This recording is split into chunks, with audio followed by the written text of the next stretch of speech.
కాదా కదా ఇన్ని నడుపుతా నేను ఫ్రెండ్ దగ్గర ఎన్ని నడుపుతా నేను అది గొప్ప ఇది గొప్ప నేను గొప్ప అది గొప్ప అని నడుపుతా. మరి నాకు ఒక క్వశ్చన్ కదా చదవడం అంటే మిమ్మల్ని మీరు ఒకసారి క్వశ్చన్ వేసుకున్నారు లైఫ్ లో. ఒక రోజు క్వశ్చన్ వేసుకున్నప్పుడు వై ఐఎమ్ గెటింగ్ ఓన్లీ 0 కష్టపడడం ఆ రోజు స్టార్ట్ చేసిన వరకు 100%. ఈ రోజు గొప్ప గొప్పగా సాధించిన వాళ్ళందరూ అబ్దుల్ కలాం కూడా చాలా మెరిట్ స్టూడెంట్ ఏం కాదు తెలుసా. ఆయన ఏది ఇక్కడ ఇండియన్ పైలట్ కోసం వెళ్ళినటువంటి పైలట్ కోర్స్ కోసం వెళ్తాడు అనమాట. ఇంటర్వ్యూకి వెళ్తాడు.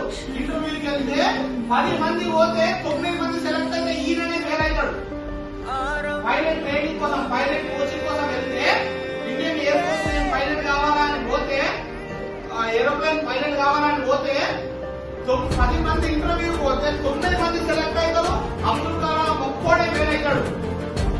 కానీ ఆయన భారతదేశ రాష్ట్రపతి అయిన తర్వాత యుద్ధ విమానంలో ఆయన డ్రైవ్ చేస్తాడు. యుద్ధ విమానం నడపడానికి అక్కడ ఎదిగినమాట. ఆయన పొజిషన్ మార్చుకున్నాడు.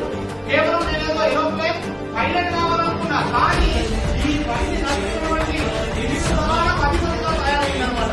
అంటే మనిషికి ఏదో ఉన్నది దీంట్లో పరిమాణం వచ్చింది. దాంట్లో రేపటి రోజు కష్టపడడానికి కదా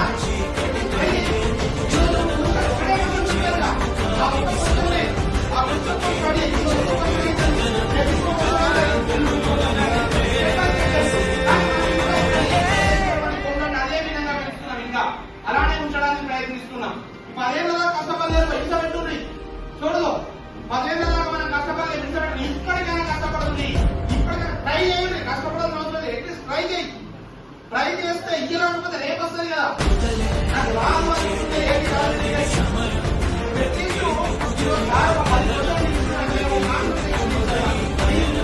చిన్న ఇవన్నీ అక్కడ ఉంటాడు రేపు వెళ్ళిపోతాడు. రేపు ఇప్పుడు ఇంటర్మీడియట్ చదువుకున్న చాలా మంది ఉన్నారు ఇక్కడ. ఇదే విధంగా ఇక్కడే చూస్తున్నారు చేసిండ్రు. కానీ ఇంటర్మీడియట్ అయిపోయిన తర్వాత ఎవరికి కనబడదు తెలుసా.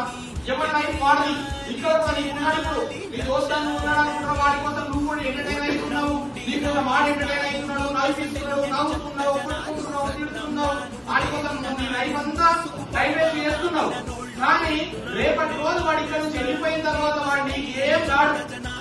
వాడు నీకు రేపటి రోజు ఒక 500 రూపాయలు రీఛార్జ్ చేయాలంటే కూడా ఎప్పుడు కూడా ఎందుకోసం అని అంటే నీ లైఫ్ కోసం నువ్వు ఇక్కడికి వచ్చినావు. నీ యొక్క ఫ్యామిలీని ఉద్ధరించడం కోసం నువ్వు ఇక్కడికి వచ్చినావు.